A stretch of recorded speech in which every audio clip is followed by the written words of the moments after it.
Are we ready? Now we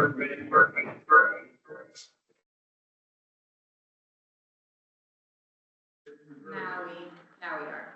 Recording? Yes. All right. In that case, I will call the work session to order, and will the clerk please call the roll? Councilmember Hagenow. Present. Councilmember Kerr. Here. Councilmember Torment. Councilmember Sullivan. Here. Councilmember Thisted. Present. Mayor Riley. Present. There are 5 members present. Thank you. Next item on the agenda is a public comment period, where we have an opportunity for anyone who would like to speak to the council on any item that's on the work session agenda of this week. And is there anyone who would like to speak? Is there anyone online who would like to speak?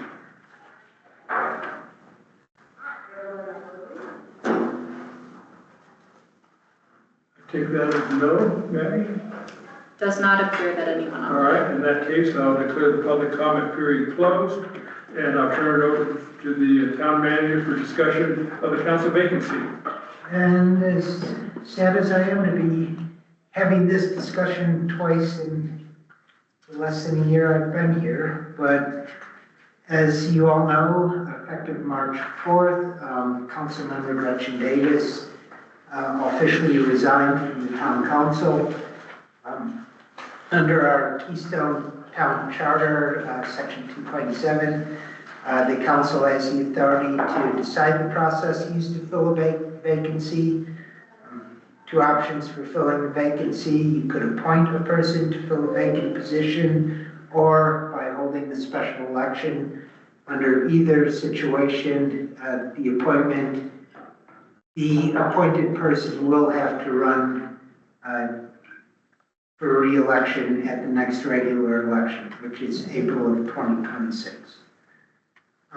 So what we're looking for, and for anyone listening who's interested, the person selected has to be a qualified elector of the town of Keystone. That means they're 18 years old, a primary resident of Keystone for at least 1 year preceding the election or appointment. And we follow generally the state statute in what qualifies for primary residence.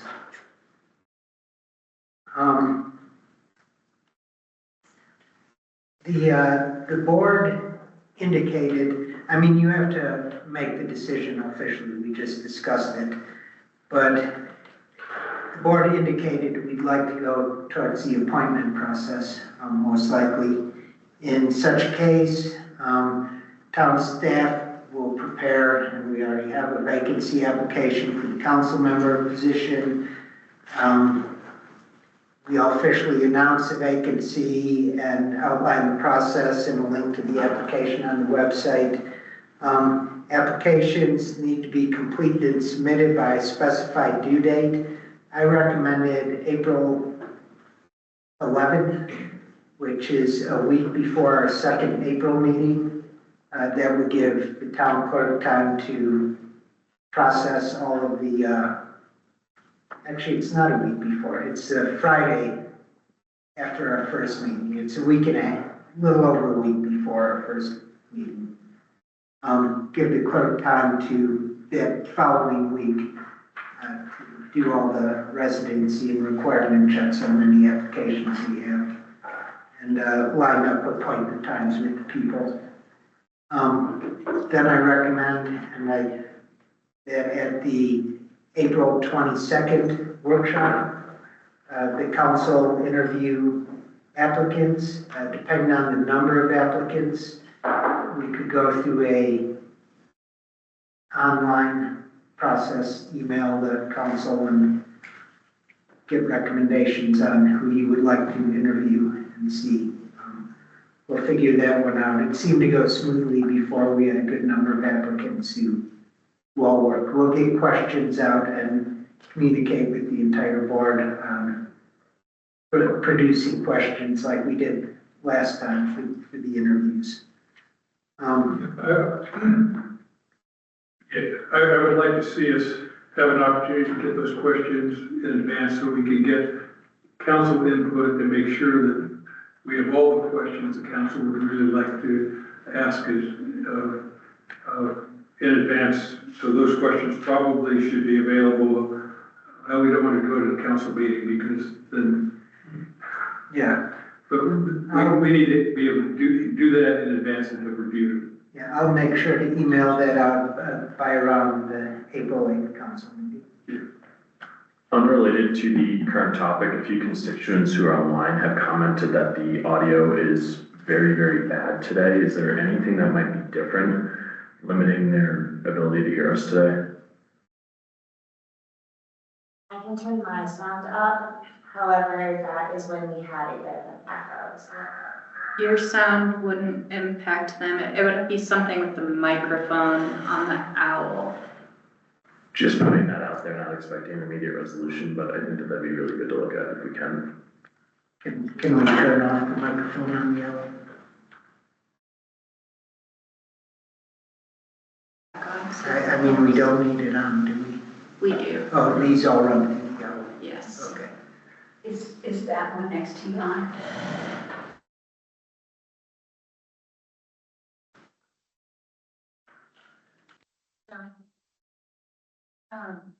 I just was hopeful to get clarification, just so the public understands and the whole council understands in regards to our 2026 election, based on the 2 resignations and the term staggering that we did with the initial election. Does that mean that we will have 5 spots on the ballot and that the subsequent term lengths would be decided by popular vote again for new terms?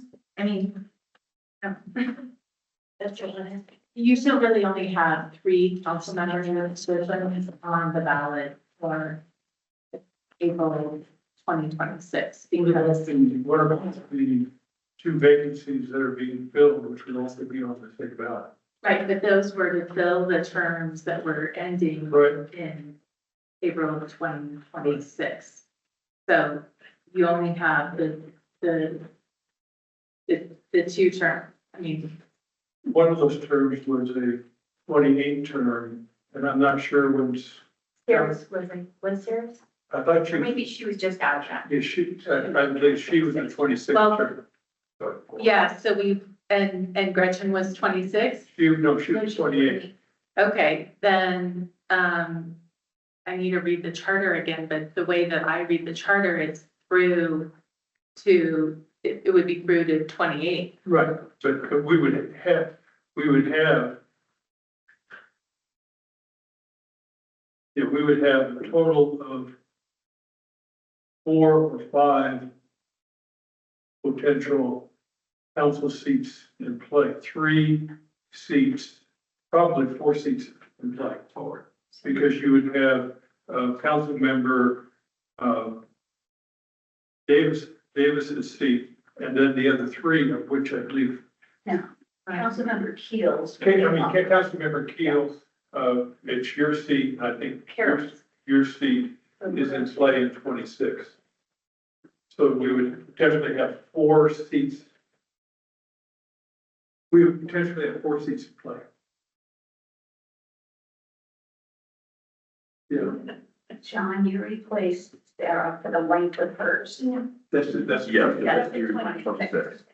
So Gretchen Is a 28. is within, so whoever, the question would be, is her appointment going to be through 26, which is what you said 2 weeks ago, or would it be through the end of her term, which would be No, 28? it's through the next election. Okay, yes, that's correct. And so she would be the only additional, you would have the 3, because Councilmember Keel would have been facing an election anyway. You're facing an election, and then Councilmember Davis would be the 4th position. That would be, and that her term would be automatic. And whoever is put into that position is only put in for until 28. And then 28 or 26. 28, the one that goes in at the election. How do you determine no, it's 4 years, then it's 4. No, that person? it's for the completion of her term. Correct. That's not how it's written. Oh, it's not. No. This is, that, the way it's written then would allow us to get off stage. Right, we will be off of our stagger. So you'll have 4 and 2, essentially. Yeah. Yeah, this wasn't, the charter didn't contemplate this Oh, I situation. thought we had. All right. No. So what are we facing? I'm sorry, do you mind clarifying that? So the next 4 that will be elected will serve what type of terms? 4 4 years. 4-year terms? Yeah, What is our potential path to get back on quote sync here? Would we have to do a charter amendment or would it be a? let me think if there's another way that we can do Yeah. this. I mean, I need to think about it. And then I'm sure you mean with. Yeah, because I thought that election was strictly to complete their term.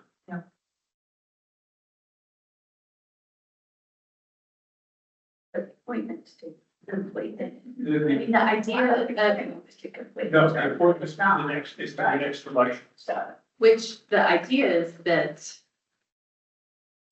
Okay. Yeah, I need to think about this. Correct.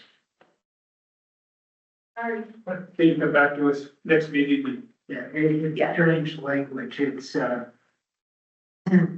the person appointed to fill the vacated town elective office shall hold such office only until the term of office of a successor elected at the next regular town elections commenced. So, Yes, come back, fix it. What is an interpretation of that, please? I mean, I might interpret that your appointment is gonna be until 2028. Right, that's what I would That's how I would interpret that. have. And so, I mean, that might, if that's how I would really interpret that, because that's, I think it's the intention of why we invited for doing a special election versus. What I'd ask is the town manager and the town attorney to get together and come back with an interpretation. I mean, that's how it is if you're looking at statutory municipalities. So you appoint for the term, for the remainder of the term. So that would change my vote and yes, whether or not we do a special election or an appointment though. I agree. So I would be and difficult. our charter, and I think we need to get this worked out now, actually. Yeah, we do, give it. Charter specifically talks about the special election and uses the term shall hold office only until the expiration of the term of the office was held by the council member. So that would go to 28. So that clearly, Yes, but it's different language in the appointment, so I would kind of be of the interpretation that the Charter Commission wrote the language differently, intending that someone who's appointed has to run at the next election. And I think that that's a safeguard almost, right, to prevent town council actions from having lengthy impacts and not allowing the constituents to have Right. input. I could say from my recollection of the process is that the intent was, I mean, you didn't really differ from state law. I don't think that we had a discussion of the charter that the appointment process was going to create a different term. Otherwise, that would put you in an awkward situation with your staggered terms. But we interpret though, where it talks about the appointment, it says, appointed person holds such office only until the term of office of a successor elected at the next regular election. So to me, the successor is the successor of that term that ends in 2028. It's not, yeah, so they have to run, but it wouldn't offset the, When you say the 2-year should be, if the appointment would be for 2 years. no, the appointment is until the next regular election. Right. And then you, as part of the next regular election, and obviously our attorney has final word on this, but we have to elect a successor. Yeah, Right. So to me, the successor is for the limited amount of the original terms. Yeah, that's what my interpretation was, was when we were voting on the charter, was that successor, our appointment was only good till the next scheduled election.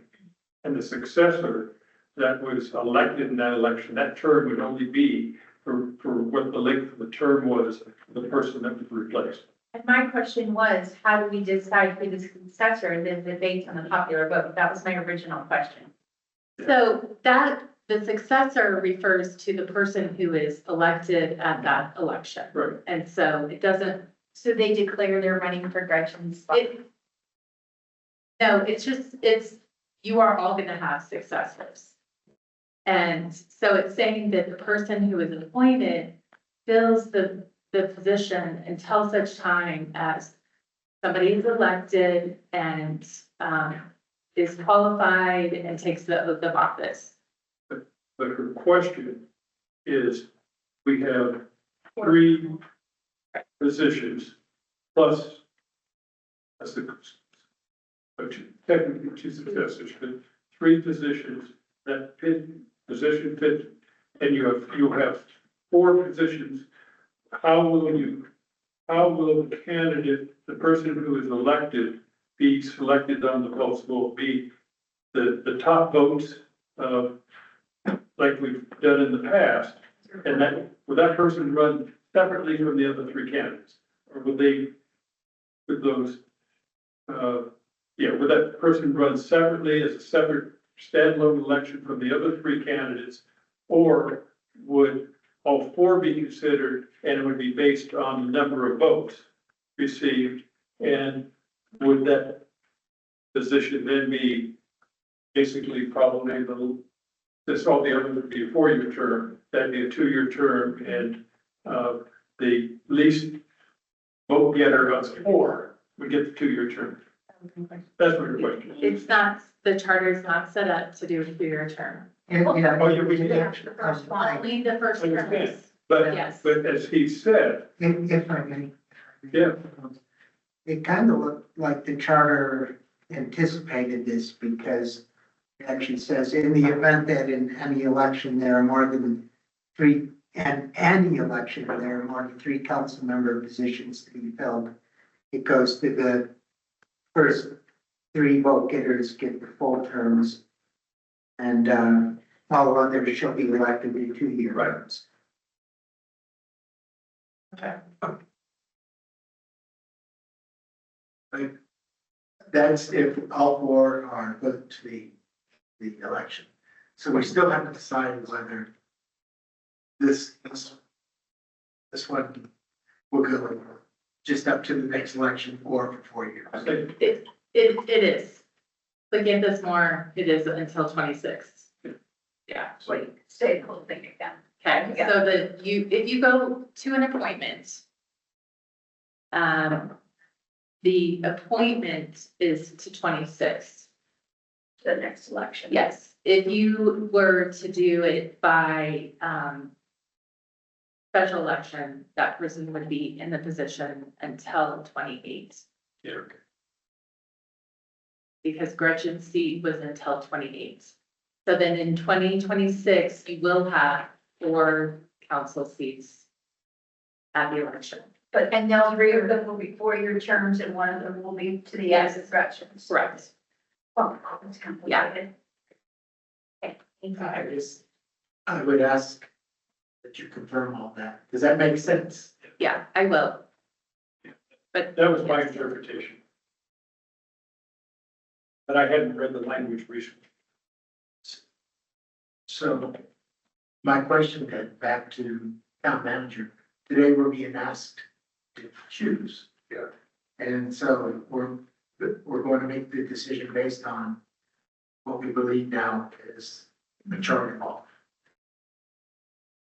We need to change our. That's what it's. Yeah. Okay, Sorry, Jennifer. back to you, John. Okay, well, I guess I just need, do we need a motion? We just need a thumbs up, thumbs down. Yeah. Thing. And Yeah. I read the stagger term, I pulled that up, so Thank you, John, for pointing that out. Yes, it is correct. So we will be on track. We will have four, or if you go the appointment, you will have 4 council member positions in 2026. And the top 3 vote getters will get 4-year terms. The 4th person, the lowest vote getter, will get 2 years. That would be filling Councilmember Davis's. Yeah, I mean, essentially keeping staggered terms. Yes. Yeah. So what we are looking at now is a decision as to whether we would want to appoint till the end, till April 26th, as we discussed last time, right? Okay, And if you like the dates. yes. So let's divide this. So can I get a thumbs up or thumbs down on making an appointment? Okay, so we're gonna make an appointment. Now, question is the dates. Basically, applications due on April 11th and, the interviews and appointment and the final decision made on the 22nd by the meeting of the 22nd. And we could do it, I remember we set up our meeting in a strange, Yeah, we would yeah, we would run a work session we would run a work session for the interviews and then, ran a council meeting for the actual appointment. So what you're proposing gives people a full month, assuming we start publicity right away, and I noticed there's a call us for information out there right now. Is that sounds adequate? Is it more than adequate? Yeah, the real question is, do we want to make the appointment on the 22nd, or do we want to try to push it for the 8th, then that person will be available for the retreat? Oh, yes.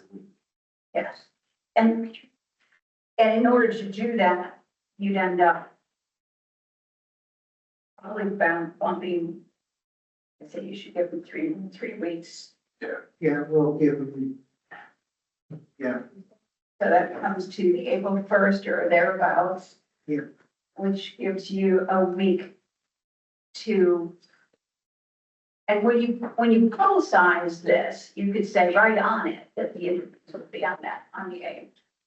So they will understand what they're signing up for. So what are your thoughts? I agree that we should do it before the retreat. I think that several weeks is plenty of time for people to, if you are truly interested to be in the role, to apply for the role. People already know as of last week and there's chatter everywhere. So we need to get it just maybe. I apologize for the impact on staff. It's not ideal, but if we can get it out sooner. Well, let me ask the town manager, what do you see as the impact of moving it up to the 8th? just a limit on the number of applicants we might get, that on this, we did put this on the website already, we've let people know there's good chatter, I think those people who are truly interested will be, I think we'll point out to people, but there's a good chance the applicant selected will not be able to make the retreat anyways, Yeah. because this timing, they don't have much time, but, it's worth giving them the chance to try to make it, I think that's well worth the chance. So, from what I'm hearing, it sounds like lean from the council for the 8th. Can I get a thumbs up? Sure. So applications are due. The first or second or Second. Thank you, Don. if you guys.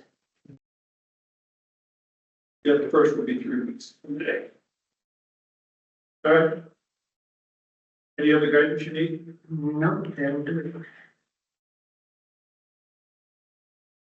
The next item on the agenda is the council meeting calendar.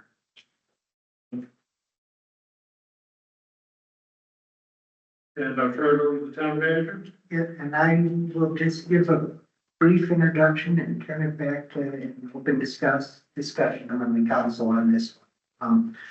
But our charter requires the council meet at least once every month at a day and hourly, fixed by procedures and rules of order adopted by resolution. Resolution 2024-11 set the regular meeting schedule as the second and fourth Tuesday of each month.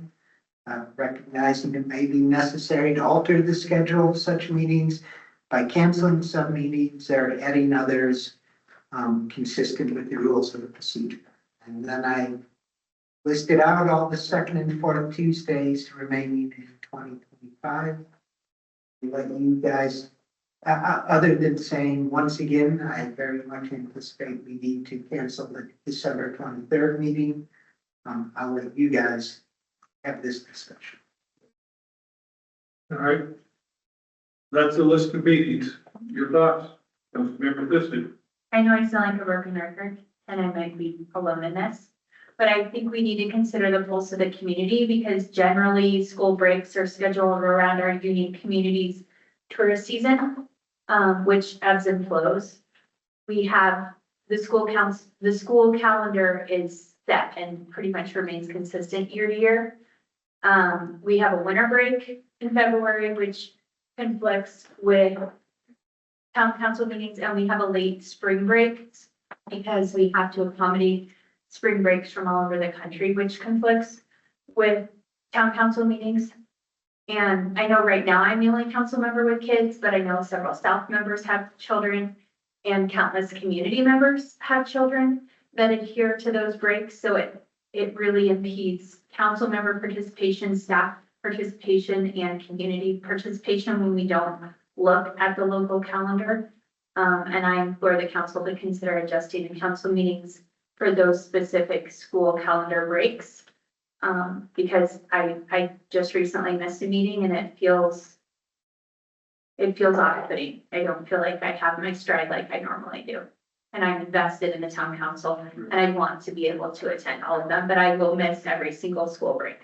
I have one question, because it's, now I'll ask the manager the question first. What's the impact if we moved one of those meetings so you would end up with a 1 week between meetings?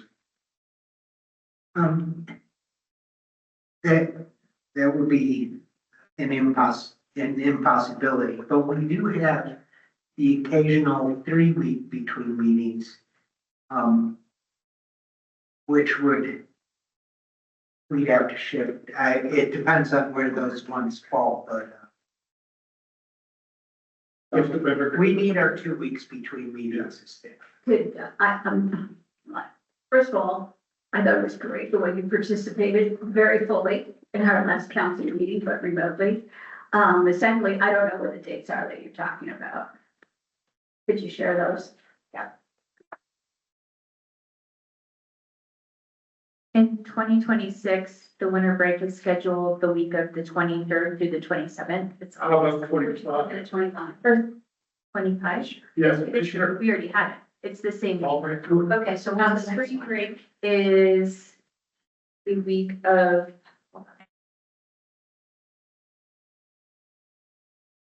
the 21st through the 25th. And that is very consistent year to year, that winter break in February, which just occurred. And next year will be the week of the 23rd through the 27th. But that's the March, That's the February one. or Wednesday, And then March. the April one, it's not until It's April. April, when in April? This year it's the 21st through the 25th, and next year it'll be the 20th through the 24th. What about in the fall? There don't seem to be any that conflict in the fall. It really is the winter break and the spring break that conflict. I mean, the only other day that does conflict is the first day of school, but I'm not going to be that picky. I'm sorry, I'm slow. When's the May break? How many breaks are there? It's Four April. breaks in a year? No, there are two significant breaks that the county has that conflict, and it's the February winter break, Which is done. which is always the last week of February, and it's the April break. So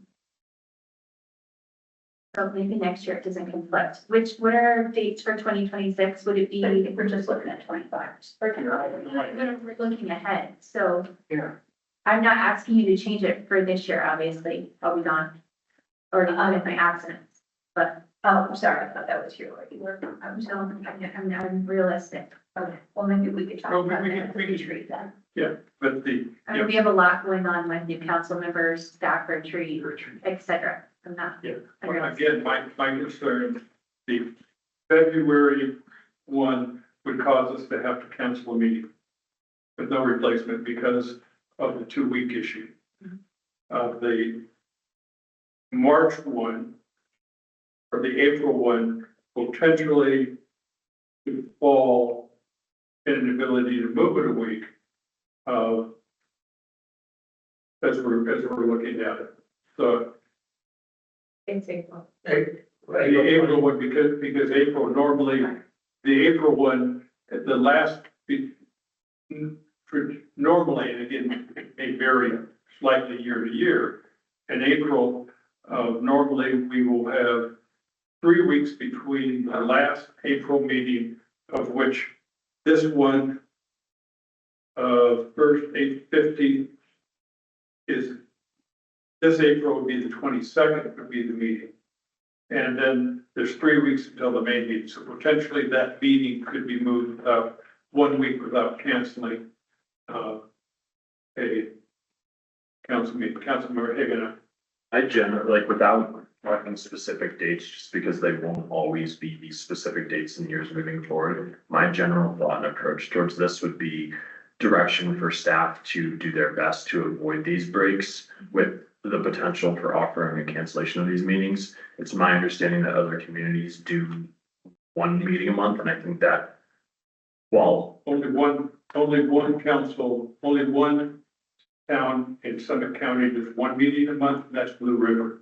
very, like, a very similar type of town, smaller town. Not even close. So I think Nice that, try, it's not even close in Summit County. regardless of apples to apples in this case, right? Like, I think that we really should look at possibilities of this, right? We're not required to have 2 meetings a month, so it's not gonna be, in my opinion, not gonna be a deal breaker if we don't have 2 meetings a month, and it allows for full participation from both our community and council members. So that's kind of my view and approach on this, is I'd be okay to have the direction be that we potentially cancel 1 meeting as needed for these breaks. Any other thoughts? Councilmember Sullivan, I guess I was just looking at April 26th. Looks like we don't have a problem with April 26th, right? 20th is the, the 20, this year is the 22nd. 15. The precedent is, I'm hoping for a precedent for me. So regardless of whether it conflicts next year, it does. Last year it did, this year it does, next year it doesn't happen to. But I'm hopeful we can consider the overall precedent and of what we intend to do. Which is what I was trying to get at, Yeah. not look at specific dates, but more a precedent or a general concept for our staff to follow in setting these. A way to avoid this would be go to first and third meetings. first and third. First and third week. Yep. There is something to be said for that because it upsets us with Dylan. Yeah, we could all be down fighting the devil. I'd rather not make that decision today before we have an opportunity to look at calendars. Understand, but that is a potential to go first and third. I know we had a council, and then there's an attorney impact on that. I'm not available on those days. But we could change the day of the week. Correct. Yes, I'm not available on first and third Tuesdays. But are you available Wednesdays or Thursdays? Yes, I do remember from our steering group, that certain participation is highly limited on Wednesday due to the Summit Rescue Group having their Wednesday meetings. And so I think Wednesday would be out of the picture. That'd be my vote to have that out of the picture at least. Councilmember. My fear of a global decision like that is, and Justice Valerie has just identified that some of the school breaks will overlap this year, some next year. I don't think moving to Monday and first and third is necessarily the answer to this particular problem, But it also solves the Christmas problem. which we could solve separate. It can be solved separately, but yeah, I recognize the challenge. The problem that I have is consistency of schedule, moving. 1 month we're off, having to cancel a meeting period. If we don't have business, I would think the council could cancel a meeting, for the foreseeable future, the next couple of years. My guess is we're not gonna be in a position to cancel a meeting. At any month, we have sufficient business, work sessions and other items we're considering, that we would have a problem trying to get rid of, to cancel the meeting with the work that we have. So I am sympathetic, I just don't know how we get all our business done. Councilmember Kerr. Again, I hope that's not a global recommendation that we never cancel any meeting, because I'm hoping for a discussion of Christmas week.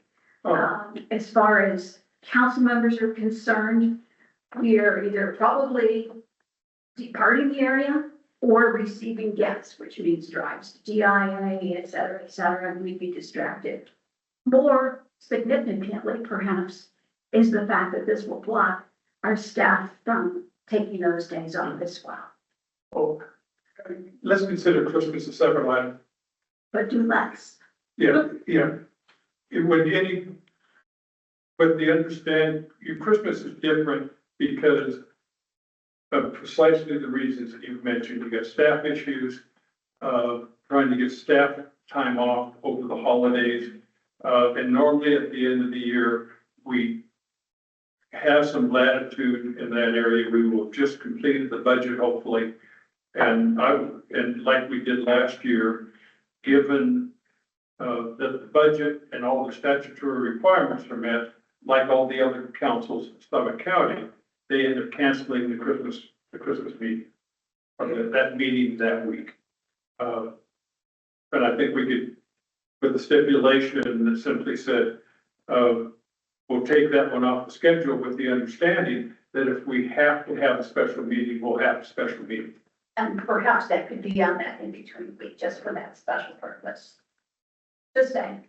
But I would guarantee you for the next couple of years, we would have a special meeting.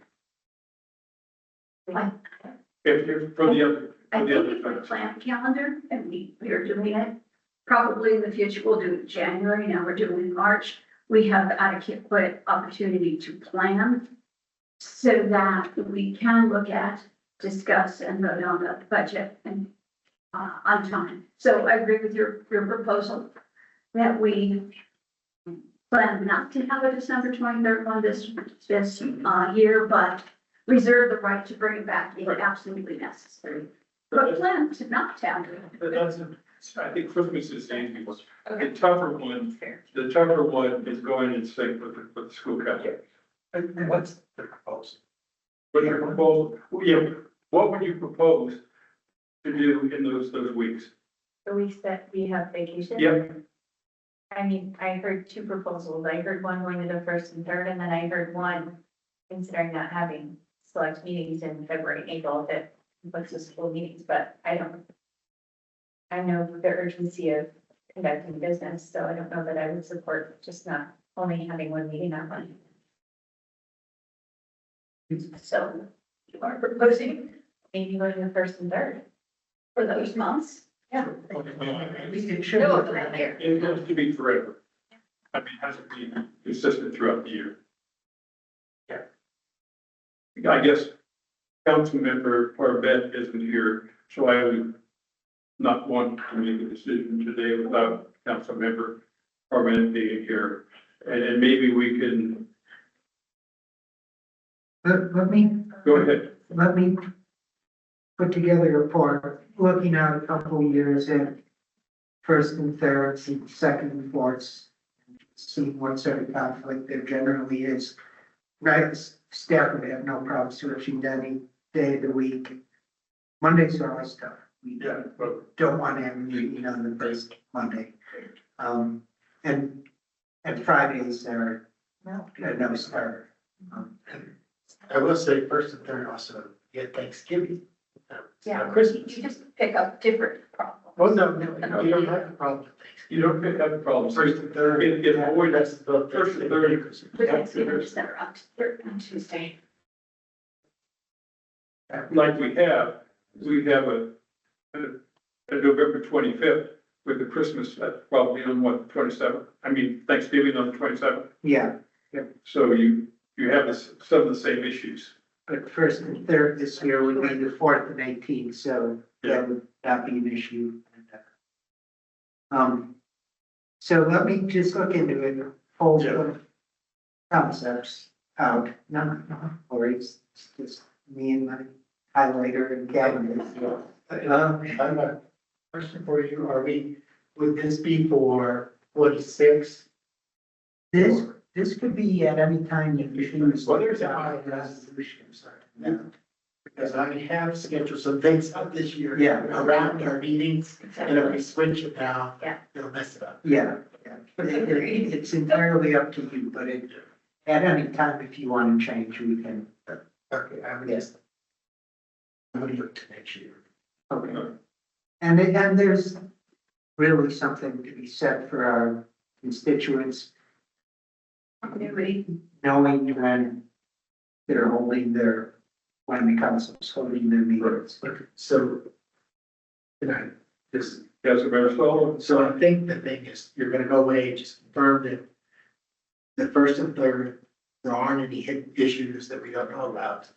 But right now, amongst us, without Eric being there, we're thinking that might be a workable solution. Yeah, And potentially it'd be a Wednesday or a Thursday meeting. and there might be, the one hidden issue really is, yes, if it's New Year's Day. If like the first Thursday in January is January 1st, Then we'd probably end up canceling. canceling or adjusting somehow. Just like right now, we're looking at adjusting the December 23rd meeting. Or April 23rd. Or December Oh, 23rd. December 23rd. Yeah, it's basically that is a trade-off. Probably that meeting date, anyway, regardless of what they fall on, would probably be the same status as what we're doing now in December. I just think in the school calendar. Councilmember Kerr? Why are you proposing that if we look at first and third weeks, we'd be looking at Wednesday or Thursday? Do you mean Wednesday or Thursday in addition to Tuesday? No. Oh, because you're not available. She's not available on Tuesday, so it'd be Wednesday or Thursday. And Monday or Friday, pretty much not starters. But now starting soon. Yeah. And we probably start this next year. Okay. This is- Okay. I'm not planning about this. Yeah, and all of this planned around this. Which that I just think is glorious and also was there.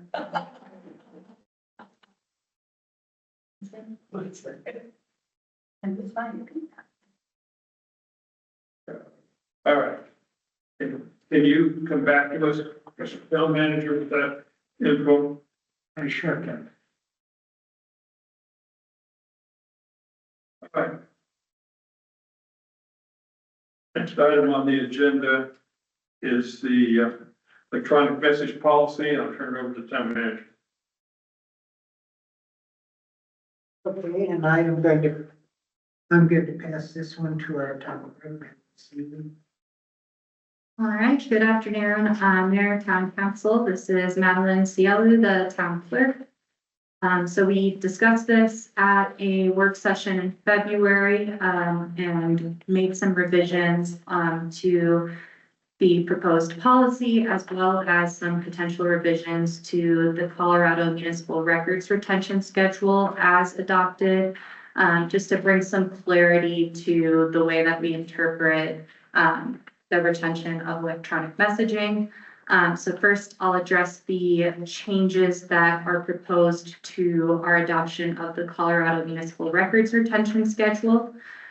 So this is something that we adopted in 2024. And the Colorado Municipal Records Retention Schedule is generally created by the state archivist in collaboration with a records committee of municipal clerks.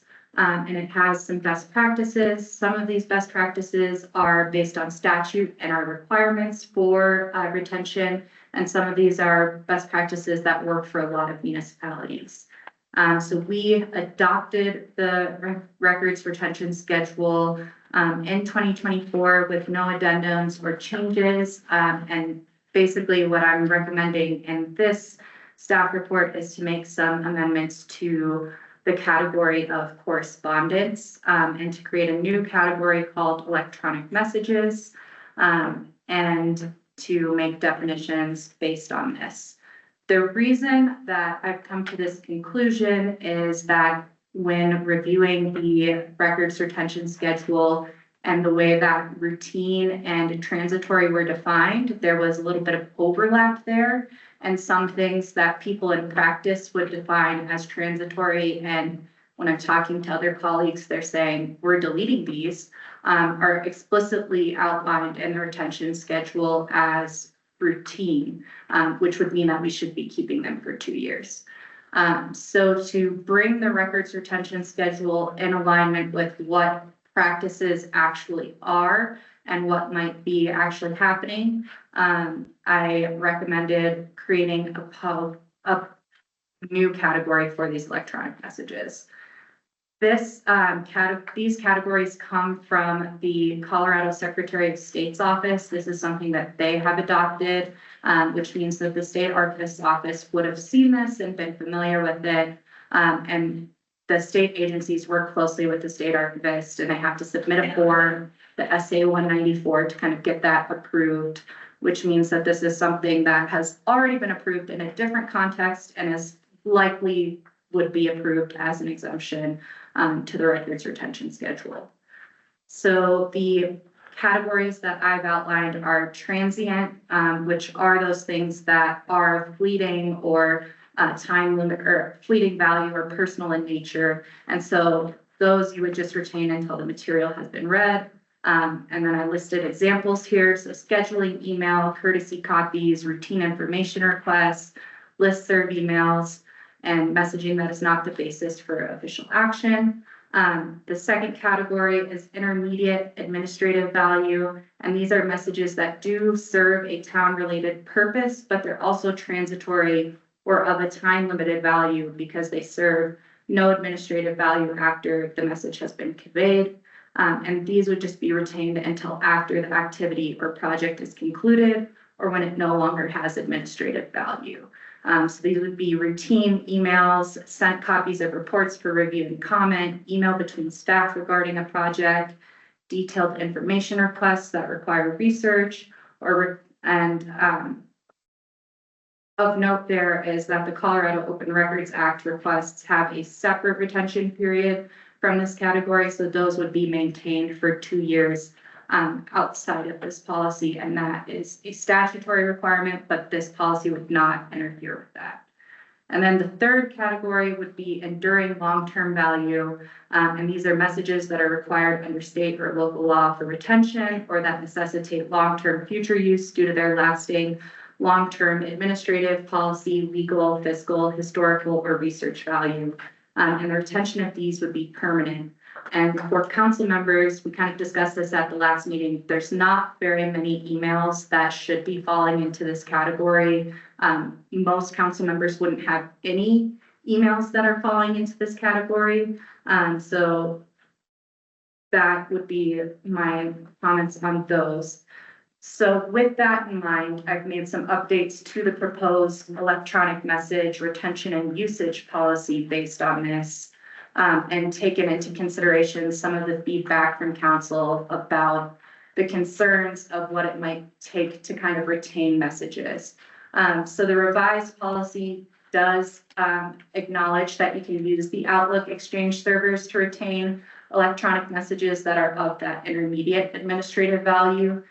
So you can keep all of your messages that are not permanent retention messages in your email and maintain them that way. It does still maintain that the Exchange servers are not a long-term retention tool and should not be used for those emails categorized as enduring long-term value. So the only emails that council members would be asked to maintain outside of the Outlook servers would be those that are permanent retention, which should not be very many. If you ever have a question about whether something rises to that level, you can discuss that with us and we can figure that out. But that shouldn't be something that's routinely impacting council members for having to go through their email inboxes. The automatic retention policies that would be set based on this in our Outlook thing and our Outlook server is that email items in individual users' mailboxes older than 3 years, other than those moved to a designated archive subfolder, will be automatically moved to the deleted items folder. So staff would still have the expectation that they are moving those things that are long-term value out and moving them into a new location. And 3 years just gives a little bit more time for everyone to be able to get that process going. The next thing is that all items in the deleted emails folder will be permanently deleted after 30 days. And finally, the policy adds an addition to the policy that contemplates what happens when there's a separating employee or official. And that section just states that the staff will review the inbox and see if there's anything that needs to be retained permanently or retained for any reason according to the policy or statute or local guidelines. And then at that point, the inbox would be permanently deleted.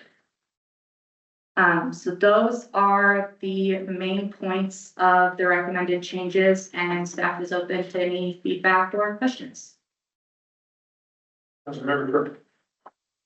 When I read that, I understood it. Thank you for a lot of work in making it clear and fit our requirements.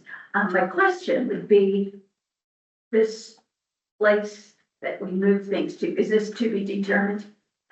For the permanent retention pieces, so it would be just the records repository, which essentially for council members would mean that you would save it as a PDF or TIFF file and send it to me, and then I would move it to that location. Thanks.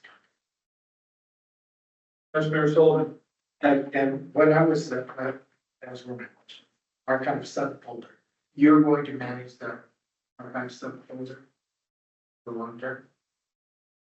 So the archive subfolder exists for if there are emails that you want to maintain in your inbox longer than 3 years, but are not required for permanent retention. Okay, and that was really kind of the question. Is that I have personal folders, that I set up, and there's material in there I don't want to be deleted just because I want access to it, although it's not, would meet.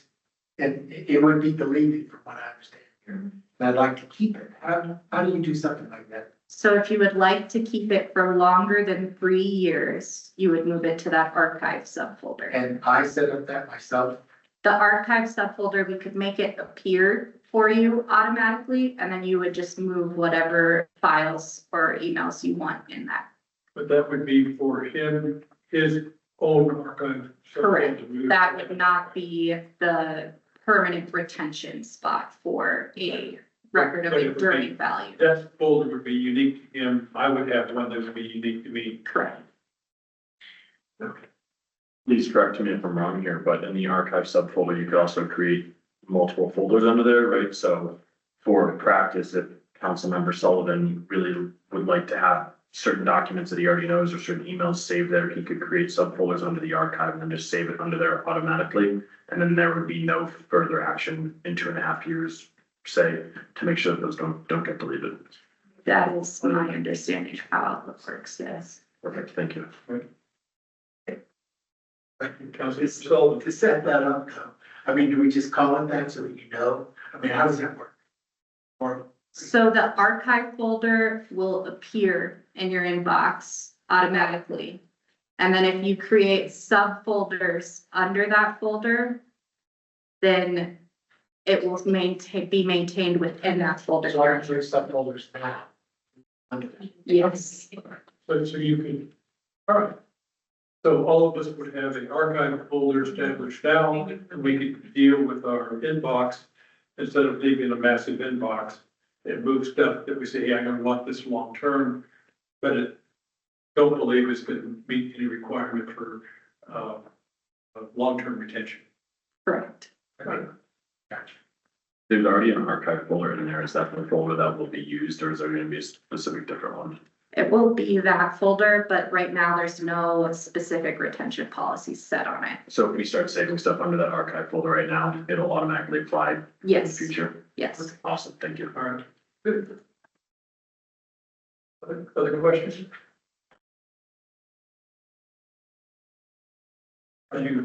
Is the council happy with the, changes proposed by the clerk? Thanks for that attention to detail, police is more. I'm impressed. Yeah, I've noticed, as I looked at particularly the routine, what was required by state statute, and I looked at what other towns were doing, it sounds to me like you set us up to actually comply with statute, whereas other towns, probably have a gray area they're dealing with. Silverthorne, for instance, the only thing they save out of emails is the, enduring. Everything else automatically be deleted in it. And so this policy, I believe, is, appears to be more congruent with what the intent of the Open Records Act is. Is that a right interpretation? I would say that it is congruent with the Open Records Act. Yes. She's not gonna pat herself on her back. But she also doesn't want to throw any stones at another town. But you did. I didn't, I just. All right, so. Councilman Hagan, The only question I have, and I know you talked about it a little bit, is this local exception from the state archivist. Do we have a pulse on, is this kind of a routine exception, or is there a concern that we might not get it? So I did inquire with someone at the state archivist's office and they didn't see any immediate problems with what's outlined. And I would say that it's a good inference if they approved it for the Secretary of State's office, that they would likely approve it for us. so I guess the guidance then is to go forward. What is the next step? Does this have to be a resolution or something? All right. Next item is general nuisance ordinance, and I'll turn it over to the town manager. We workshopped, this last time. I've put in a true ordinance form and made, several changes, based on your input at the last meeting. So this is just our general provisions. This will apply, parts of this will apply to most other things under nuisance ordinance as it's put together. Some things will specifically pull out, are exempt from specific, especially the notice requirements on this. Can't have 10 days to fix your notice. So I'll kind of go through the ordinance relatively quickly with the changes. The first change we wanted, and I couldn't figure out a way to do this, would be section, it's now section 3 and 4. And that's strong homeowner responsibility. And section 4, we can clearly hold a homeowner responsible for allowing the nuisance to exist on their property. So I think we're pretty good there anyways. Section 5, we added, other than after we consider a nuisance, considered by the town manager to be dangerous to the health of any of the inhabitants. I added or injurious to public or private property. Section 6, gives kind of an out if the town manager, it's not a separate, the town manager may waive the issuance of separate violations. This says each occurrence is a separate violation if the town manager determines that the person responsible has made reasonable efforts to abate these. Removed this section giving people the right to file formal complaints. 8, which is now section 9. In section 8, are we talking right of entry? No, I've changed the sections around in this. I added the top 2 sections. So my notes say section 8. Which is, Section 8 is right of entry. yes, but it's actually now section 9 or So then 10. we're dealing with the different. Yeah. We are. Yeah, That was the I'm time. talking to myself. Oh, the time, so we know. All right. Yes, I'm talking to myself. So,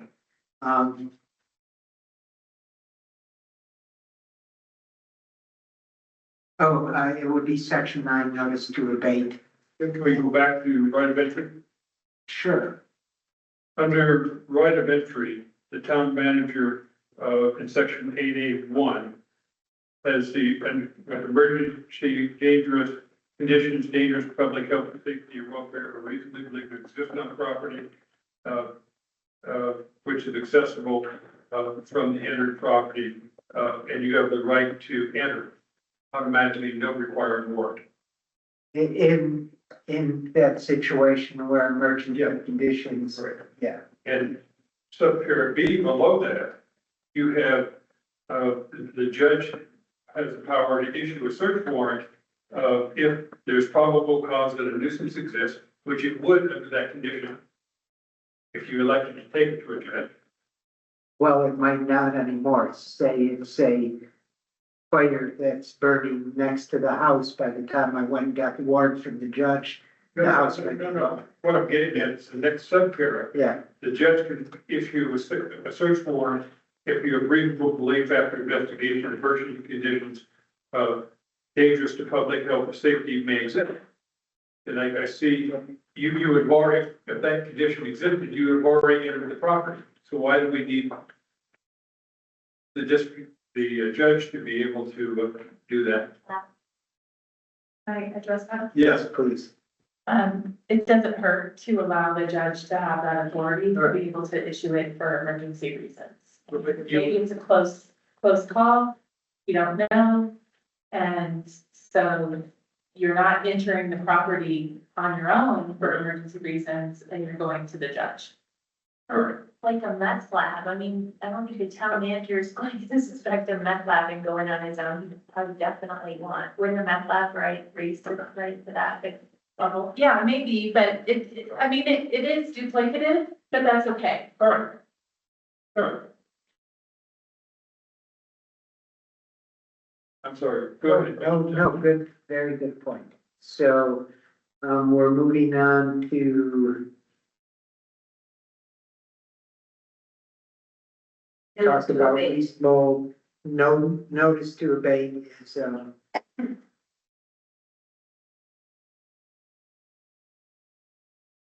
I have to give a reasonable time to correct the action, in no event less than 5 days, but, I think it was, there'll be, was in the previous version here. I added more reasonableness to and fluidity to the times. The previous one is the town manager shall give 5 days written notice to the owner or the occupant. And I've given that I may allow more time, rather than limited to the 5 days, but no less than the 5 days. And that might be a case where your pile of trash is now frozen because your home has been dripping on it.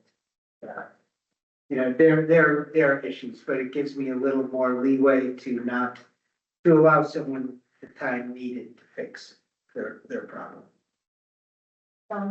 Yes. I'm sorry if I'm making the obvious, but weren't we also discussing that in relation to nuisances that should be abated much sooner? Those will be addressed specifically in. So that's not. Your ordinance. It will, our additional ordinances will say, this ordinance is subject to the notice and hearing requirements of the general provisions ordinance, except that the notice requirement shall be. But like when we're talking about parking or noise or things that Yeah. should be immediately abated, They'll be immediately abated. Okay. They'll be exempted from the provisions, but the provisions for the notice of requirement will be the same, those, just the dates and the requirements to respond immediately will be specifically called out. We are on.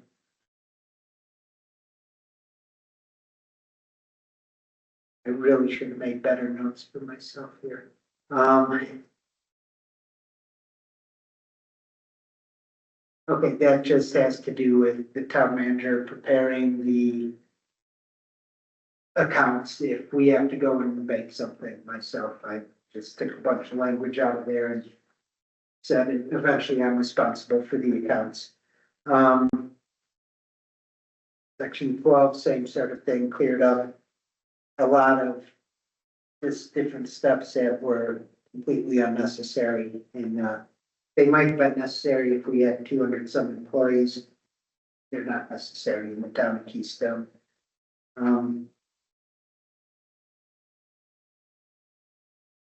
13 was, or 15 was fine.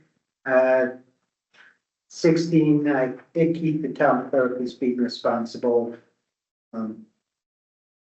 for notice of assessment, and payment of assessment is still to the town clerk, since the town clerk will have records of the notices and the violations. I contemplated taking that to the finance director, but instead we're going to declare that she can just give the check to the finance director. Section 18, a hearing. We called out a designated hearing officer at this time, rather than, I think it was town manager before. And in section 23, I cleared up, we had problems with section B, C, D, and F.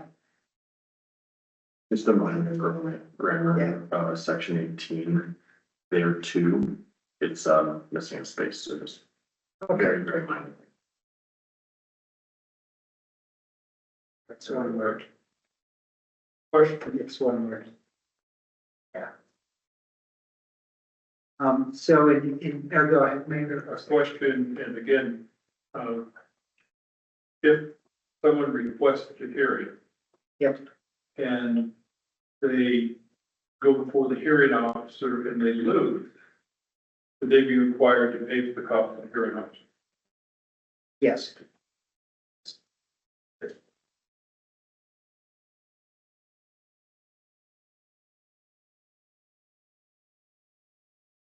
You very well have a situation where the potential fine or action actually is less than the cost for the hearing officer, and the town would be losing money.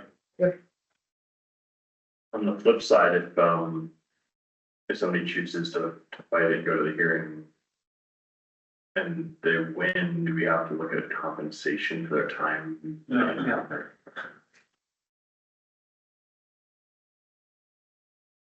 Councilmember Sullivan. I kind of patched some of my questions that come over. Casey. When you talk about liens, I was worried about liens and must be throw on for a $20 fine. I said, is there any discretion? I mean, is it black and white, you have to do a lien? Yeah, well, we have to do a lien, but we don't have to cash it. We don't have to foreclose on it. Or you could stay there for It years. stays there until they sell it, they're gonna have to show up and pay us, $30. This is always where that leads, and then I have two questions. Section 6, we talked about, notice has been given. Is it given or received? Did we worry about that? Given to abate. After notice has been given to abate, so, So are you basically saying if a car is parked illegally and you post it? no, and I'm 100% for given. Because then we don't have to jump into the situation where we have people saying, well, I didn't stop in my registered. Well, that's my question. Is that okay? Does that work? Okay. And then the definition of served. I guess, yeah, what we talked about in 11, 12. I would just. What is served, it's kind of the same thing. Well, under that, it's served is defined by law. So in Colorado, when a registered mail is received at its post office box or mailbox, whether it's signed for under Colorado law, that notice is considered served. So they don't have to actually. You don't know for a fact that they received. Yeah, and the way this is written, if there are changes in the law, basically this just says service of process as allowed by case law and statute in the state of Colorado. Yeah, I know those are both, those given and served and legal issues, not just didn't know. Yeah, I wrote it. yeah. Okay, that means it's served, we got our. So our service will be, as long as it's pursuant to the law, another legal process allowed pursuant to the law. Sometimes it's posting on the building. It depends on, So our due diligence is met. as long as I check with my lawyer and make sure we're serving this notice correctly, Okay, we're allowed to run this. This doesn't call out a special way things.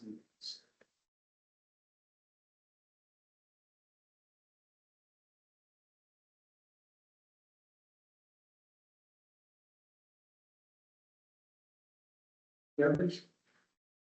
Anything else in your bag? no, Okay. next issues. And so in our nuisances defined, I added reasonableness to a whole bunch of those issues. And section F, took out, section F now essentially interferes with the comfortable enjoyment of life and property. I took out the very difficult section that said, or tends to depreciate the value of property of others.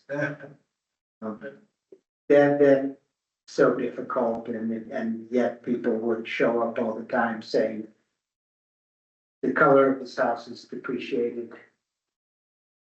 My house. So many instances. Yeah, so many situations.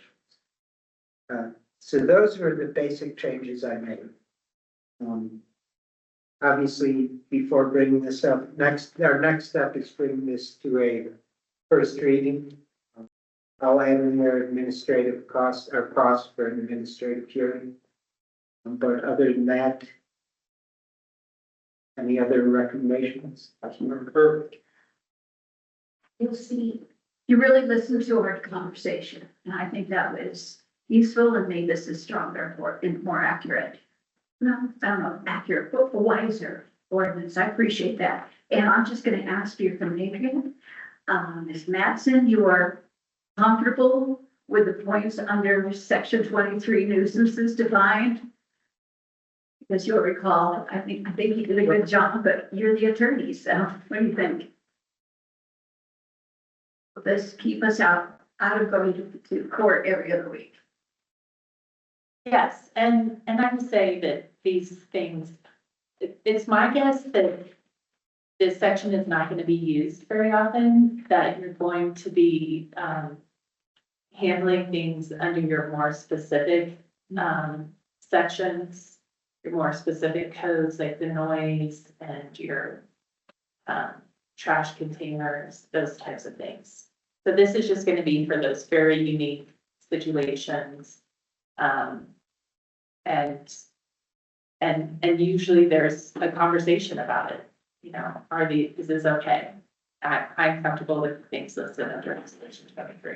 Perfect. I think, as you say, it gives us a little space to maneuver for something that we haven't even been on. Maybe it doesn't exist yet. Yeah, and Thank you. we don't want to go to a judge trying to enforce a ambiguous law where there's a question of whether there's an offense. This would be something where it's a no-brainer that. Thank you. Councilmember Hagan. I have a question, and one thing, that I've struggled with these general definitions before is the ambiguity of it. But, for letter F, essentially interferes with the comfortable enjoyment of life and property.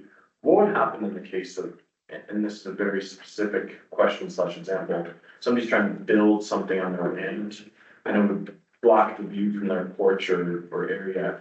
Could they try to deny that based on this aspect of our?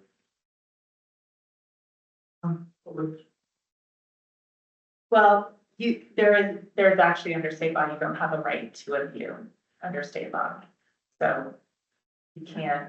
Well, what about the precedent in Carbondale where they built a house on River Valley Ranch and they built it too high and they actually went back and made them take off the top level of their house and rebuild it? But that might have been, based on the zoning code, and that it was built too high for zoning code, not that. So removing the view aspect, right? Let's say that I really like to use my hot tub in my backyard and I don't want our house near there.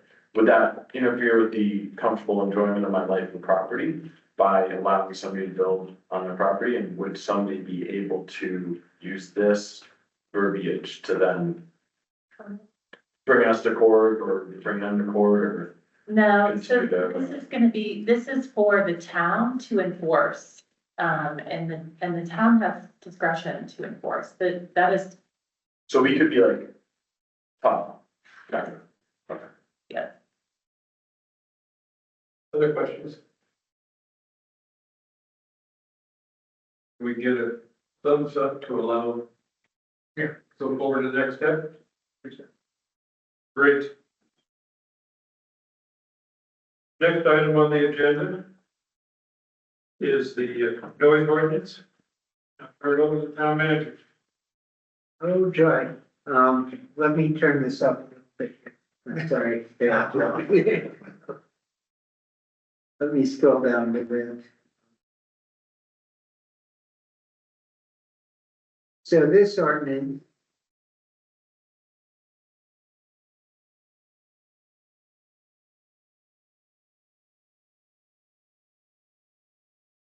Here we go. I was in the wrong tab. This is our noise ordinance and it is, fairly heavily copied from the ordinance that is currently in effect in the town of Keystone, which is the county's noise ordinance. It defines, I made some minor adjustments, but it defines a commercial zone, which will include things like River Run, where you have mixed development. Believe it or not, I left in industrial zone and light industrial zone, even though we don't have many of those, but we do have some areas. They're not zoned that way, they might be in the future.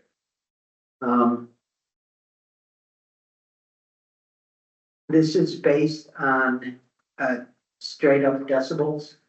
It's not that sounds too loud. It's, do you violate that decibel? This is the county's decibels. These are lower than most other towns, which allow, I believe it's 60 decibels during the day and 70 in commercial. Just to put everything in perspective, a quiet office is 50 decibels. A normal conversation, you're hearing someone at 60 decibels. Toilet flushing or vacuum cleaner is 70 decibels.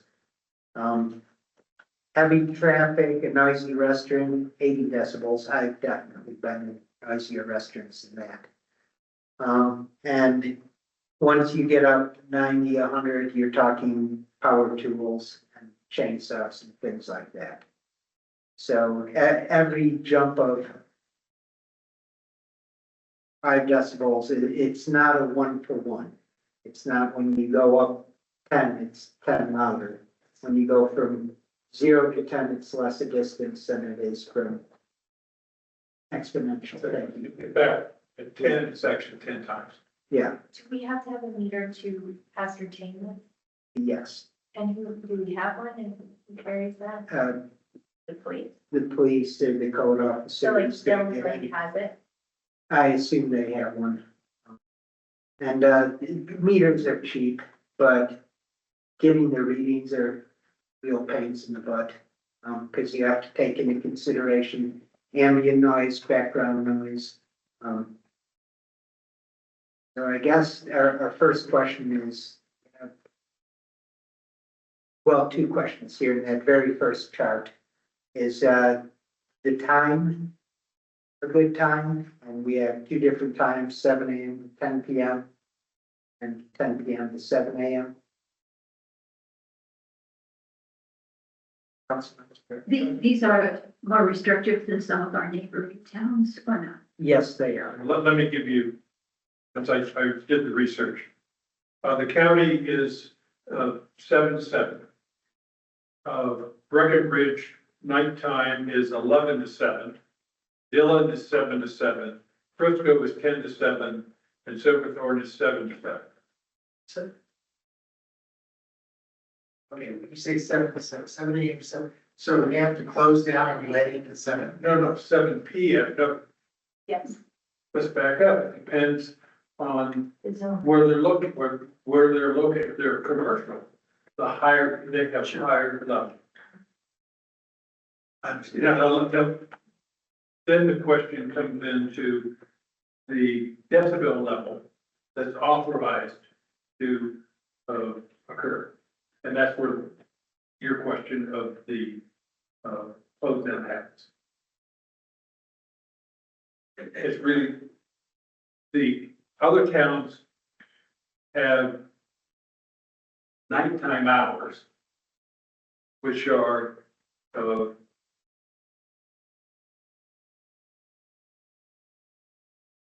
vary from 7 to 7 to 11 to 7. And whether the wedding would have to be closed down really is on the other issue of what is the decibel level that's allowed during that period. But the 55 decibel level we talked about was a quiet office, right? I forget the exact example, but I would say that a wedding is not a quiet office. Understand? But the question is, do you want 55 in a commercial zone? And I'll give you the example of let me go through the readings that the other towns have for nighttime, the nighttime hours. County is at 55, Breckenridge is at 65, Dillon is at 55, Frisco is at 65, and Silverthorne is at 55 for nighttime. For daytime, up until the closure hour, the county is at 60, Breckenridge is at 70, Dillon's at 60, Frisco's at 70, and Silverthorne's at 60. What's nighttime again? Nighttime's 55. No, I'm sorry, the time. What is the time? Well, the county is 7 to 7. And the peak during daytime, they can be 60, at nighttime, they'd be 55. And I clearly changed the county's time because 7 p.m. Right. doesn't work for Keystone. Breckenridge has 11 to 7 nighttime. Well, I'm trying to figure out, somebody must have a wedding here Where? at the ski town. In the town. As we don't like kill it at 7 o'clock, right? We're saying 10 right now. But we're right now, the proposal was 10. What's And it currently? So, So it's currently 7 instances, the county is seven. but does Keystone adhere to that? no, Probably, no, I mean, my question would be for a place like Keystone that butts up into a residential area, what is realistic?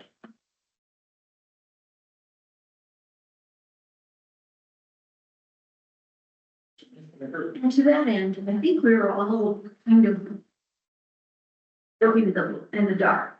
You clearly threw us off when you identified that office noises are averaging 50 decibels.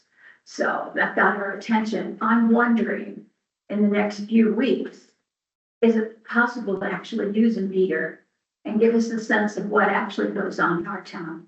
I don't know that. Right now, we are simply making a decision based on averages in the county. I think we can do better than I mean, for example, for me, I live in Loveland Pass, right by a laundry facility on a road that I don't have a decibel meter, but I bet you it's above 50 decibels or whatever for the residential area. So I would definitely agree with that assessment that we should try to get a better baseline of where we're at now. I don't think that there are many egregious institutions operating in town. I think the egregious concern is the party that occurs on a one-off and trying to limit that. But I think generally my pulse of that, where we're at right now, is kind of a good baseline. I think the daytime for commercial is probably a little low, given our area. I don't think anyone's ever complained on the residential side, I mean, the commercial side. But Are there different standards in River Run with the agreement with those associations that hang over River Run? So this would be a standard. Except KMC would be exempt from these as a nonprofit. So like when they're running an event, But not the neighborhoods, but not the neighborhood. but like in River Run. No, not the neighborhoods in, although they're a commercial business. As in all things, an HOA can create more restrictive Yes, policies, right? yes, it's always. And I read the exceptions and I had a question about that, so I don't want to jump too far ahead, but when you say KNC would be exempt, would that also mean their general operations? So they would be allowed to operate it side by side without a muffler because they're a nonprofit and it'd be louder than a lot of them.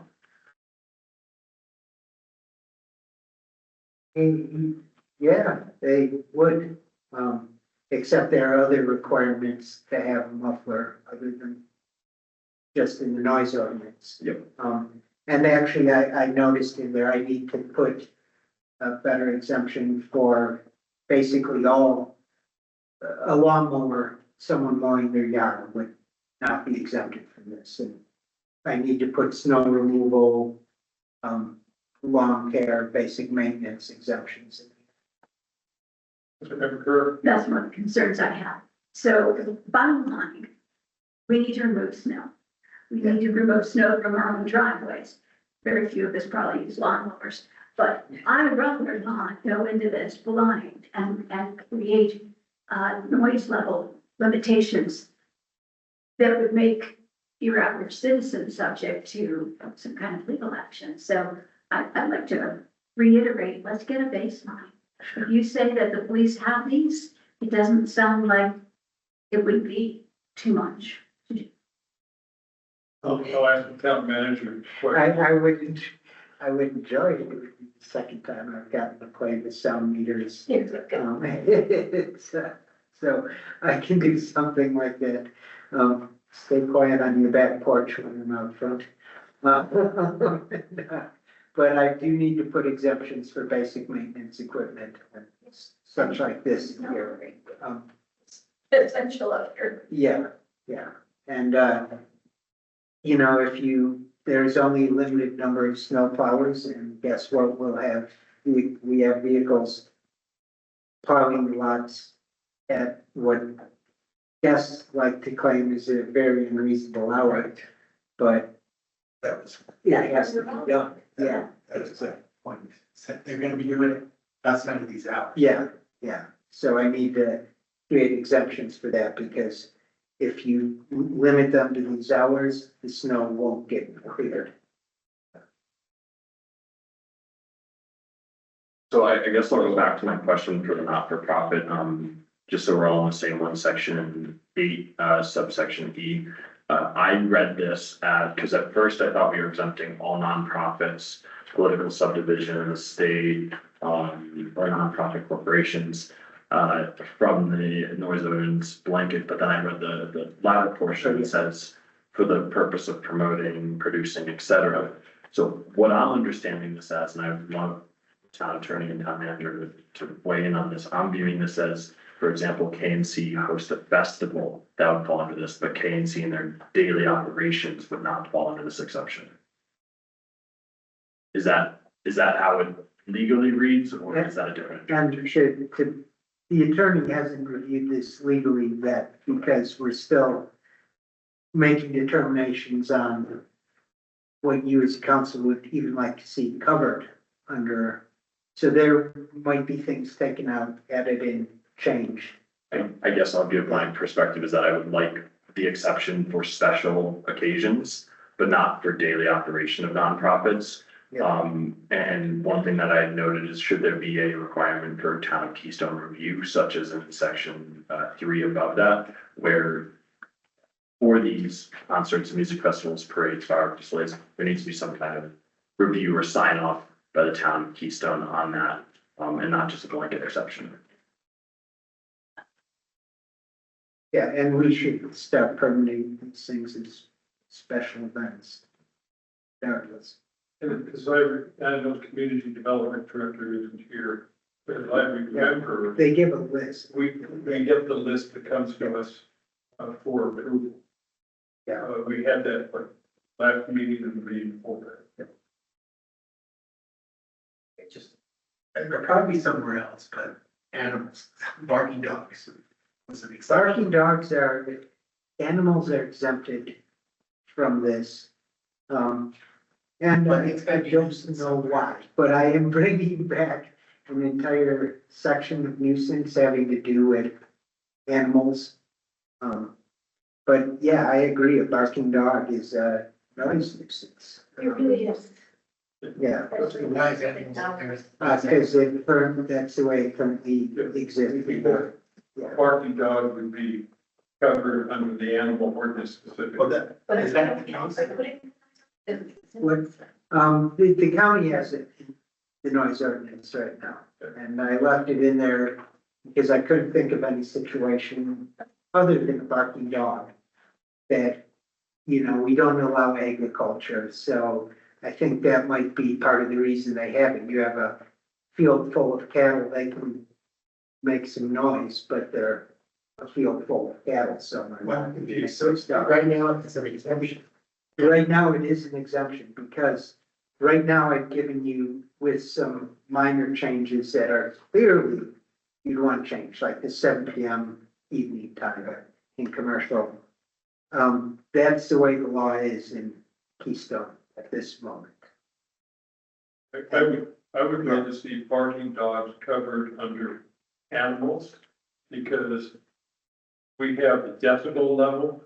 And I can just see animal control trying to come out and deal with measuring the decibels at 25 feet from a property.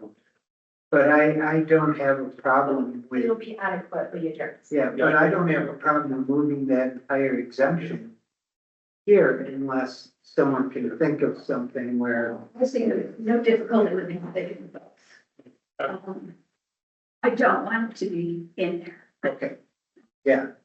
So it could be, I don't see why we couldn't specify this under a noise issue, because that's all it is. It's a noise issue. Somebody whose dog is well under control physically, but whose barking is incessantly incredibly loud, which we've heard from our constituents. It's worth clarifying. Yeah, so I will remove it here by the sound made by animals. The barking dog would fall under. And actually it's periodic impulsive or shrill noise, which actually has a sound level 5 decibels less than those listed. Barking dog to me is a shrill noise. But, I'll remove it as an exemption. That way a barking dog still falls under the, And so if I'm understanding this correctly, it would be 5 levels less than the noise listed above, which I know we're gonna get a baseline on, right? But what I'm reading this as is if a dog barks once, they're probably gonna be above the level above a quiet office space. And so that would technically be a violation of the noise ordinance. Well, there's a place in here that says it continues for more than 6 minutes. Okay, and if a dog barks once, and an officer's out there with his sound meter, he won't have registered it. If someone calls to complain, it's not going on, it won't register that the crime has happened and gone before it can be enforced. and how is this measured? So it's very, in my mind, it's easy to determine 25 feet from a property line for residential neighborhoods that are clearly defined. What about in a condominium setup? Is it based on 25 feet from the doorway, or is it based on 25 feet from the property line, which could be several hundred feet away? Yeah, my hope is in condominiums, the HOA deals with it. But, no, I know, but, And in fact, the HOAs aren't set up to handle individual noise complaints because they don't have people on duty around the clock to handle them. And those calls normally would go to either the STR hotline, if it was an HOA, an STR or would go into the sheriff. yeah, so. I don't know, I will work with our attorney and, but what is your thought? I mean, I asked this question with kind of a thought, depending how you answer it, was from the threshold of the residence, right? And I don't know what the legal way of saying that is, but basically, if the doorway's here, what is 25 feet from there look like? Is it down the hall 25 feet, you can hear it? Is it 25 feet out the back patio where they might have a deck or something like that? I think that it'd be like the threshold of the residence. And then that would be for condominiums, for single family homes. You would, 25 feet probably is okay. I actually think it kind of works for condominiums or homes because there's not the expectation of quietness in a condominium that you Yes, have. there is after 10 o'clock, absolutely, Dog or loud music or party, yeah. yeah, there No, in my condo, I expect to hear my upstairs, there's noise that you hear that you don't hear in a single family house. You don't hear your neighbor walking around in their single family house.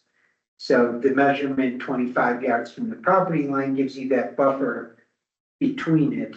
But with the condominium, you don't have 25 feet. Yeah, You don't have a place to measure 25 feet in most cases if there are interior doors.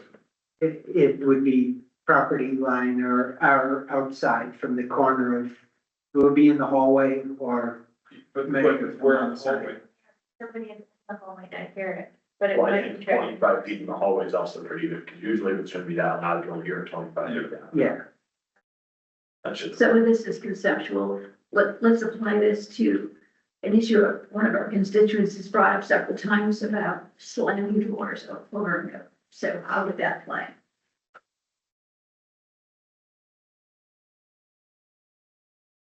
you know,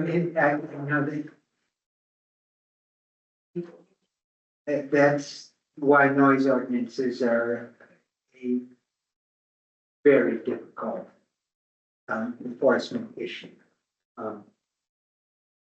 If they're just sitting there slamming the door constantly like this, that's a noise violation. A neighbor who slams their doors when they go out and in, it would be very difficult to enforce because we're not gonna have a cop sitting outside their door waiting until they come in or leave with a noise meter measuring ambient noise. It's one of those laws that it's not worth enforcing or it's very difficult to enforce, the best solution is to talk to your You neighbor. have the 6-minute issue. Yeah. Is there a way, building on that, is there a way that we can phrase it like every time an action happens, it is above X threshold? So sure, the door's not opened constantly and closed for 6 minutes, but over the course of a day, if it's open and closed 10 times, and of those 10 times, it is above the threshold. Is there a way to, If you remember, it has to be observed by the code enforcement or the law enforcement that is there. So it's not just they reported it, it has to be observed by the, what I'm investigation. trying to address with this comment is that we have a 6-minute threshold in any 1 hour period previously spelled out. Is there a way that we can do a X occurrence in the 24-hour period? So if it occurs 10 times in the 24-hour period, then that means it's a different threshold. But who's gonna be there to enforce it or track it down? I'm thinking of the enforceability, so Councilmember Curtis. To be fair, this constituent has brought this up, 2 public comment meetings in which we don't ask questions. We don't really know the rest of the story.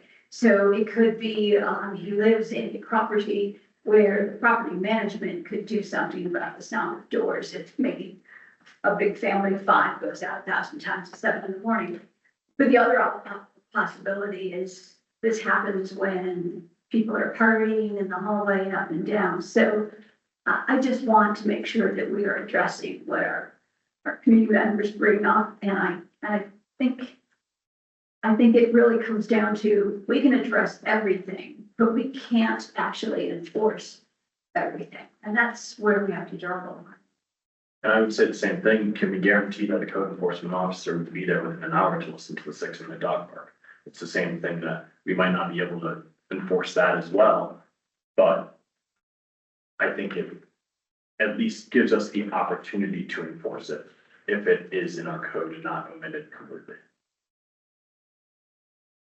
Yeah, and to be dead honest, I don't think the dog barking for 6 minutes is the problem. It's been the dog that's been barking for the last 3 hours. Yeah, where someone's left the dog outside and the dog Yeah. is barking and it goes on. And we have, if you look at the sheriff's reports, it's a real thing. In fact, animal control and the sheriff do deal with that. They arrive on station, they hear the dog barking, and then they go in and enforce them. But if they arrive on station and the dog is not barking, They can, then there's nothing they can do. I'm not gonna call unless it's a persistent, Like, multi-hour issue, you know? you know, the idea of the slamming the door, is it slamming or is it a loud door? Just a loud, you know? Yeah, He just didn't have an opportunity to find out. I mean, if someone built a door out of a gong, that's why we have the general provisions type of things, because Or there's that's more stuff. that's a purposeful nuisance, yeah. Councilmember Solo. Just some general comments. I mean, I think what you're asking is that how comfortable are these, and we're not comfortable with some of the times. And the decibels seem to be a little lower than what I probably would be okay with. I would also, people heard me say this, I think, weekdays are different than weekends. And I think that 10 o'clock on Wednesday is reasonable, 10 o'clock on a Friday night for Wayne, I'd probably go to 11, but that's my view. I'm still confused about the decibels, so, because I can't relate. Would you say the ones that we got here, the 55, 50, I think is, conversation we're having here, I mean, that seems really low. Yeah, So to me, I think they're low. I would suggest, it's up to the council, that we consider weekends, a little bit more extension, but those are my views. yeah, but you have to understand, and I agree, I think these are a little low, but 70 decibels is a vacuum cleaner, Right, that's high. which is annoying.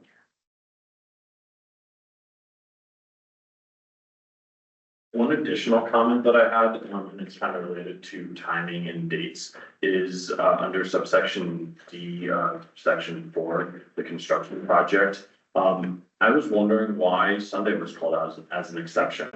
I don't know, and that's when I was gonna bring up, that's called out by the county.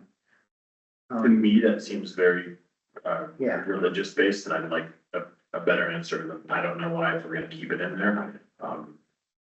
Yeah. Well, no, and I'm with you. To me, that felt very religious based, and I brought it to you because it is the law as it currently exists in the town of Keystone. I think, Councilmember Sullivan had some very good points that weekends are very different from weekdays, especially here in Keystone. And construction season is so close and tight anyways, up in the mountains. I have no idea why the county ever adopted. They do work on Sundays. Yeah. Yeah. Yeah. And they work past 7 p.m. They work till the sun goes down, around 10 o'clock. Councilmember Burke. There's a section about snowing, selling snow machines. Interesting. Is this going to be applied to people who are selling to their next door neighbors? How would we know? This seems a little challenging.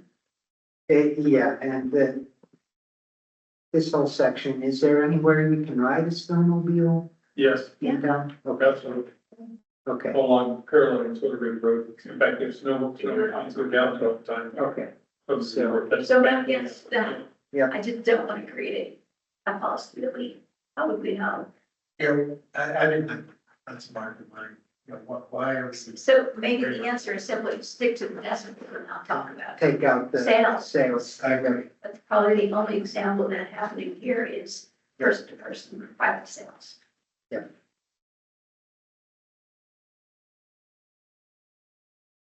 And a new one, well, I want to make sure this is notes. Under section 8, with the exemptions or exceptions, whatever the word is. I'm very confused why property for commercial business purposes is across the board exempt according to 8B, which seems contrary to what we've identified earlier in the policy.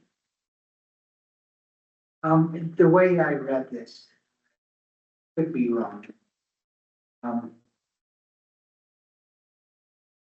Property used for manufacturing, industrial, or commercial business purposes, and I was going to talk to her about this one when I came. I left it in there because of the two references to state statute. Except that they don't, those two references don't They apply. don't apply. The way you bring it to Yep. those Yeah, the commercial special and industrial business, so if you would take it. Yeah, I saw this. Otherwise, we throw it. I missed the semicolon, I saw it as a comma, and I thought, okay, so all these are, we can't regulate businesses. We're limited in our regulation of businesses that are regulated under certain state laws. And we just call that out specifically. Yeah, so section 8B. Let's take that. One thing I do like in the exceptions is the, grooming machine made snow. I do think that that's very, good note. Yeah. And I need to rewrite that a little bit to exempt grooming of natural. This is trying to encompass snowmaking in general, but, yeah. One little bit, section 7. I don't know if the child or any vehicle within certain value. Muffler, do all vehicles need mufflers? No, I don't have a single muffler. Would be, Yeah. yeah, Sorry. garage is still vehicle. Or should you say gas powered? I don't know, I'm just. Gas or diesel powered vehicle. It was just a legal Yeah. issue, I just, not everything needs a muffler. Yeah, I didn't even think of that, even though I don't have it. But can't those cars make manufactured noises? Can't you press a button in your EV car and make an obnoxious noise? Yeah, you can hit my car, gas. Yes, but I think that's a trend area. But the decibel level is low, Is it? yeah. Yeah. But And most of that's designed for interior of the car, not exterior. You got my list. Even in gas-powered Audis, you press sports mode to make it loud on the outside. Oh, all right. Well, just more than that. But got a question on section 7. Section 7A, there's no person shall, in your view of these, we now have EVs, to operate a vehicle that is not equipped with a muffler and constant operation. B says no person shall operate a vehicle within have a Keystone that is not equipped with a muffler and constant operation and is not properly maintained. All right, why do I need a vote? Yeah. My recommendation, get rid of A because you've already covered it, B. Just look at that section in general. You look at this section I there. agree. It looks like C is what you're talking about, modified with a cutoff or bypass. Yeah. Do we know if there's, state or federal, so if a car is sold and it has a muffler, regardless of if you can push sport mode or if it's not sport mode or whatever, is there sound thresholds? So if we said something to the effect of, vehicles operated with a muffler as intended by the manufacturer or within line with state and federal guidelines, would that allow this code to flex with changing, policies or manufactured levels? Like, I guess what I'm trying to avoid is put a certain threshold out there and then have a car sold that technically is in line with the manufacturer's specs, but would be above that decibel threshold. It's section 5. yeah, they still are subject to decibel levels, regardless of whether they have. Yeah, for instance, Jeep brakes. Yeah. We meet a threshold and they're sold, but you're not allowed to use, we're preventing Jake brakes from being used in the town. Gotcha. If the ones that you on Highway 6, you understand the need for that. Yes, and I'll go over it with you, Penny, but I don't see how 7B does not cover 7A. I also just want to point out that mufflers are covered by the model traffic code, that you have to have a muffler under the model traffic code. An adequate muffler is what it says. And that you can't modify the muffler to amplify or increase the noise emitted. Is it fair at this point to, say that the town manager's further comment and concern? But just to be clear, 7 AM to 10 PM is good? Or do you want, and extend on the weekends to 11? Well, that was my suggestion.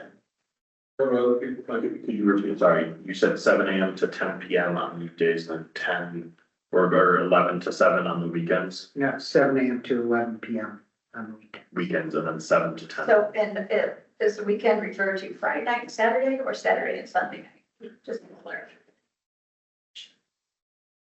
I think Friday night's definitely a weekend. Well, I was thinking Well, I Friday. think so, but. Yeah. me too.